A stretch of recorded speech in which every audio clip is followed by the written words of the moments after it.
नमस्कार। भव्य श्री न्यूज से मैं नूपुर। साथी हाथ बटाना, एक अकेला थक जाए तो मिलके बोझ उठाना। लेकिन आप महाराष्ट्र की रूपरेखा अगर आप देखेंगे तो यहाँ जो भी प्रवासी मजदूर अभी जो 3 महीने से लगभग ये 5वां चरण में हम लोग चल रहे हैं अभी लॉकडाउन की स्थिति में, आज भी प्रवासियों मजदूरों का या फिर अन्य लोगों का आना जाना तांता लगा हुआ है।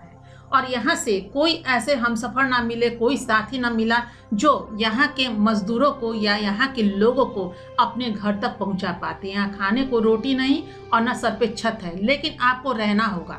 ये शासन, ये क्या सुशासन है और ये क्या शासन है। ना कोई साथ दे रहा है, और अगर कोई साथ देने के लिए आगे कदम भी बढ़ा रहा है तो उन्हें अच्छा नहीं लग रहा है। यानी कि हम तो करेंगे नहीं और आपको भी नहीं करने देंगे, करना ही बिगाड़ देंगे। बात हम कर रहे हैं कल की।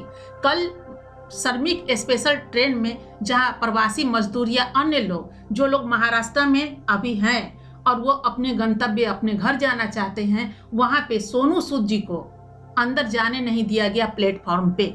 यानी कि टाटा और बाय बाय वो शुरू से ही अपने खर्च से बस से भी भेजते रहे, अभी ट्रेन पर भी उन्होंने ही शुरू किया। और अपने प्रवासी मजदूरों को या जो भी लोग हैं अपना इसलिए बोलना उचित लगेगा क्योंकि आज सोनू सूद सबके अपने बन चुके हैं। पूरे भारतवर्ष से उन्हें बधाई पर बधाई मिल रही है। और अभी कुछ दिन पहले ही महाराष्ट्र के राज्यपाल सोनू सूद को अपने आवास पे बुलाए थे और बुला के उन्हें बधाई भी दी थी, तारीफ भी की थी और कहा भी था कि आपको किसी चीज की जरूरत पड़ेगी तो आप मेरे को कहना और हमारा पूरा सहयोग और साथ आपके लिए है। और अभी कल परसों की 2 दिन पहले की बात कर रहे हैं कि ये अभी मातृश्री में भी सोनू सूद को बुलाया गया था और वो गए थे मिलने के लिए इसी बात को लेकर के कि अभी कुछ दिन पहले ही संजय राउत जो यहाँ के सांसद हैं आप शिवसेना की, तो वो काफी ही इन पे कटाक्ष कर रहे हैं और इन्हें नाम दिया है महात्मा सूद। यानी सोनू सूद का नाम महात्मा सूद, ये गांधी जी से मिलता जुलता नाम है क्योंकि एक महात्मा गांधी थे जो लोगों को आज़ादी दिलाने के लिए कदम बढ़ाया था। तो उनको भी बहुत सारी चीज़ों को सामना करना पड़ा था। बहुत लोग उन्हें डिस्क्राइज भी किए, इंकरेज भी किए, डिस्करेज भी किए, लेकिन आखिर अंतोगत्वा ये आज़ादी मिलके हम लोग को मिला और हम लोग अभी आज़ाद हैं। लेकिन बहुत अच्छा लग रहा है लोग कहने का, कहते हैं ना कि सांप भी मर जाए और लाठी भी ना टूटे। यानी सांप तो मर गया, लाठी हमारी बची रह गई, तो कहने में क्या दिक्कत है कि आज़ाद भारत के हम नागरिक हैं, हमें तो फांसी की सजा नहीं मिली ना। उस समय अंग्रेजों ने जो प्रताड़ित किया था उस प्रताड़ना में तो हम नहीं थे ना। तो अभी तो हमको आज़ाद भारत मिल गया तो हम मजे लें, या कल गुलामी की जंजीरों में भी भारत बन जाएगा तो मेरे को क्या जाएगा, मेरा तो कुछ नहीं जा रहा है। तो ये कहना उचित होगा शायद यहाँ पे कि जो भी शिवसेना है या जो भी उनकी एक टीम है, ये क्यों सोनू सूद को डिस्टर्ब करने पे तुली है, उनको क्यों नहीं प्लेटफॉर्म पे जाने दिया, जबकि प्लेटफॉर्म सार्वजनिक स्थल होता है, कोई भी आदमी आ सकता और जा सकता। और ऐसे लोगों को जो एक अवतार हो, यहाँ पे कौन था ही प्रवासी लोगों का, ऐसा नहीं कि वो अपने घर वालों को भेज रहे थे। ये पूरे देश यानी भारत एक देश है और ये एक परिवार है। ये जो देश जो है ये एक परिवार है, इस परिवार को वो लोग अपने घर छोड़ रहे थे। इसमें कौन सा गुनाह कर दिया सोनू सूद कि उनको अंदर परिसर के अंदर यानी प्लेटफॉर्म पे जाने नहीं दिया जहां से वो गाड़ी रवाना होने वाली थी। और सारे मजदूर सारे लोग सोनू सूद की प्रतीक्षा करने वाले थे और कर रहे थे बेसब्री से कि सोनू सूद आएंगे तो उनसे हम हाथ मिलाएंगे, उनसे गले मिलेंगे और उनको टाटा बाय बाय कर करके हम यहाँ से सफर शुरू करेंगे। तो उनको अंदर नहीं जाने दिया। कौन सी ऐसी चीजें हो रही हैं, क्या बात हो रहा है। एक तो आप भेज नहीं रहे हैं, महीनों से प्रवासी मर रहे हैं। अभी कुछ दिन पहले ही अगर बात करें, हम महीना 1.5 महीना लगभग हो गया कि कुछ प्रवासी मजदूर जब महाराष्ट्र से जाने लगे तो भुसावल से यानी कि औरंगाबाद और भुसावल के बीच में 16 मजदूर रेलवे ट्रैक पे कट गए ट्रेन से। किसका गया? महाराष्ट्र का कुछ नहीं गया, न सरकार का कुछ गया, न किसी सरकार का। देश किसी सरकार से हम पूछते हैं कि आपका क्या गया, कुछ नहीं गया। लेकिन अगर कुछ ऐसे लोग हैं, समाज सेवक लोग तबके के लोग हैं जो दिल से चाहते हैं अपने पैसे से सेवा करना, आपके पास फंड दिया, बहुत अच्छी चीज है, तो आपने कलम नहीं उठाया, उंगली नहीं उठाया। बहुत सारे लोग ऐसे हैं, फिल्म इंडस्ट्री के लोग जो करोड़ों करोड़ों दान किए, उस समय कलम नहीं उठी किसी की। आज क्यों कलम उठ रही है सोनू सूद पे कि यही ना कि सोनू सूद अपने खर्च से प्रवासी मजदूरों को वापस भेज रहे हैं। तो ये क्यों आपको ऐसा लग रहा है, क्यों खोट आ रहा है? अभी कुछ दिन पहले की बात कर रहे हैं, अभी 2-3 दिन पहले केजरीवाल ने भी ऐसा ही किया कि दिल्ली वालों को सिर्फ कहा कि दिल्ली वाले ही दिल्ली के हॉस्पिटल में इलाज कराएंगे, अन्य लोग अगर आते हैं तो उनको इलाज की सुविधा यहाँ नहीं दी जाएगी। तो अंतोगतवार रविवार को वहां के उपराज्यपाल को हस्तक्षेप करना पड़ा और उनकी बातों को काटते हुए उन्होंने ये कहा, घोषणा की कि नहीं, कोई भी देश का कोई भी इंसान अगर आएगा तो हॉस्पिटल में इलाज होगी ही होगी। अंतोगत्वा केजरीवाल ये कहते हैं कि भगवान की यही मर्जी है कि पूरे देश का हम सहयोग करें, सेवा करें, तो हम करेंगे। कहाँ से कर रहे हैं? अपने पॉकेट से कर रहे हैं? नहीं ना। इसको क्या सोशल वर्क कहेंगे? इसको क्या सरकार कहेंगे? एक समय वही था जो लोग आपको दिल से चाहता था, पूरा हिंदुस्तान। अब पूरा हिंदुस्तान आपसे प्यार करने लग गया था। आज उसी हिंदुस्तानी एक इंसान को आप कह रहे हैं कि आपका इलाज नहीं होगा, और अपनी दिल्ली की टीम को देख रहे हैं कि दिल्ली के से आपने चुनाव लड़ा है, आपने दिल्ली वालों ने आपको जिताया। क्या वहाँ भारत का श्रेय नहीं है कि आप वहाँ जीते? भारत वालों का कोई श्रेय नहीं है? तो फिर मीडिया में आप छपे क्यों? मीडिया भी भारत के बाहर का भी, यानी दिल्ली से बाहर के भी बहुत सारे मीडिया होते हैं, उनको आपको मना कर देना चाहिए, नहीं भाई वहाँ तो हम इंटरव्यू देंगे ही नहीं। यहाँ कहाँ से भाषा आ रही है? कहाँ से राज्य आ रहा है? यहाँ तो लग ही नहीं रहा है कि प्रदेश में कोई बैठा है या किसी देश में बैठा है। यहाँ सिर्फ लग रहा है ना कि ये कोई हिंदुस्तान के बाहर का देश है, जहाँ इस देश से उस देश में लोग नहीं आएंगे और इस देश से उस देश में नहीं आएंगे। कैसे लोग हैं? इसी के लिए हमारे गांधी पैदा लिए थे, इसी दिन के लिए हमारे खुदीराम बोस जो 14 वर्ष की अवस्था में ऊपर चले गए, शहीद हो गए।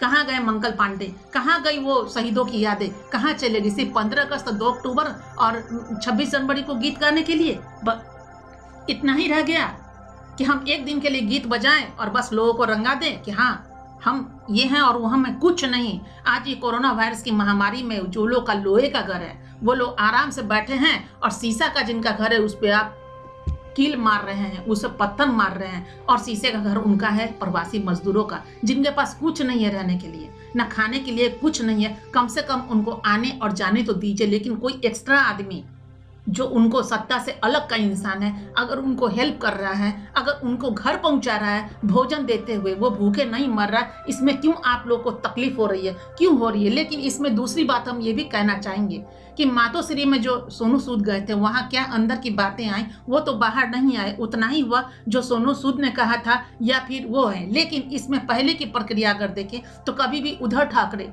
या आदित्य ठाकरे को ऐसे शब्दों का मेल जोल नहीं देखा गया है कि वो कटाक्ष किए हों या लोगों को तकलीफ दिए होंगे, इस तरह की बातें नहीं आई हैं। लेकिन अभी क्या इसका मतलब है कि जब उद्धव ठाकरे ही मुख्यमंत्री हैं तो ऐसी क्या बातें आ गई कि उनकी नहीं चल रही है? और वहाँ के राज्यपाल भी हर चीज के लिए तैयार हैं, दिल्ली के उपराज्यपाल ने भी ऐसा किया। लेकिन यहाँ राज्य में क्या चल रहा है? कौन सी मगजमारी है? कौन सी चीजें हैं? जब प्रवासी मजदूरों के लिए भी पैसे का व्यवस्था है, हर चीज व्यवस्था है। अभी उद्योगपति की बात ले लीजिए या इंडस्ट्री वालों की बात ले लीजिए, यानी फिल्म इंडस्ट्री की बात, इन लोगों ने जो करोड़ों करोड़ रुपए दिए, लाखों करोड़ों रुपए जो खर्च किए, इन प्रवासियों के लिए ही खर्च किए थे, जान बचाने के लिए खर्च किए थे। ये कहकर खर्च नहीं किए थे कि आपके स्टेट में दे रहे हैं तो सिर्फ आपके स्टेट वाले को ही जान बचना चाहिए और अदर का नहीं, हिंदुस्तानियों का नहीं। ऐसा किसी ने नहीं कहा था। तो फिर ऐसी कौन सी बात आ गई कि इसमें आप खर्च नहीं कर रहे हैं? अगर सोनू सूद ने अगर कदम उठाया तो अच्छा तो ये होता कि उनको और आप हेल्प करते, सोनू सूद का और हेल्प करते और वो आगे तक बढ़ता चला जाता, तो क्या आपका नाम नहीं होता? अगर हम महाराष्ट्र में हैं, महाराष्ट्र में रह रहे हैं, तो नेचुरली कि हम दोनों अगर हाथ मिलाकर काम करें तो क्या बुरा है?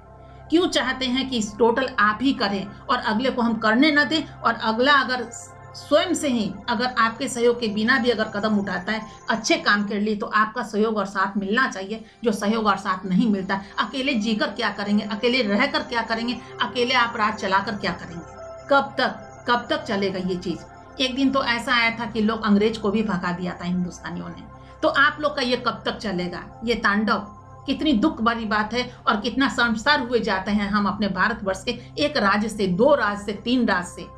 हर राज्य में यही चीज होती है। सवाल सिर्फ महाराष्ट्र का नहीं है और सवाल दिल्ली का नहीं है, यहाँ यूपी का भी देख लीजिए, बिहार का भी देख लीजिए, झारखंड का भी देख लीजिए, हर जगह की यही लूंज पूंज स्थिति चल रही है, सिर्फ अपनी कुर्सी की। अभी बिहार में भी चुनाव होने की प्रक्रिया स्टार्ट है, लेकिन किसी को ध्यान नहीं है कि हाँ जो मजदूर लोग वापस आए उनको हम इसमें काम दें, या फिर उनके लिए सोचे, या उनके घर में 15 दिन 20 दिन की खाने का तो व्यवस्था कर दें। सिर्फ मुंह से बोल रहे हैं बस, इतना पे नहीं। मीडिया इतने पे चुप नहीं होगी।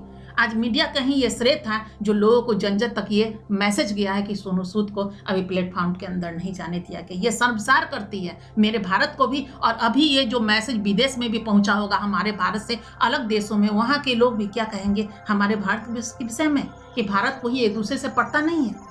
ये लड़ाई कौन सी लड़ाई है? मजदूरों से किसकी क्या लड़ाई?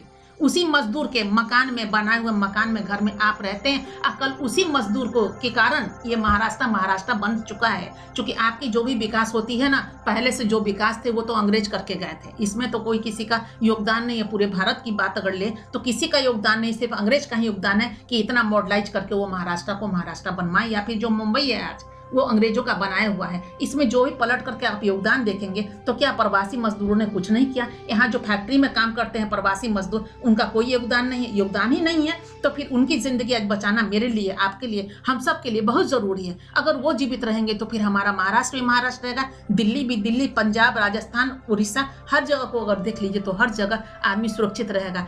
बंदूक मत चलाइए किसी के कंधे पे रखे, डायरेक्ट मजदूर के सीने पे छलनी हुआ जाता है और दर्द होता है उनको, और आह मत लीजिए, मिलकर हाथ बटाइए। इसीलिए कहा गया है, साथ ही हाथ बटाना, एक अकेला थक जाए तो मिलके बोझ उठाना। कम से कम इस गीत का मतलब तो समझिए कि गीत का मतलब क्या है। आपको भी राहत मिलेगी, मुझे भी राहत मिलेगी, पूरे देश को राहत मिलेगा और दुआएं मिलेगी लाखों। कोई अच्छा कर रहा है तो उसे करने दीजिए।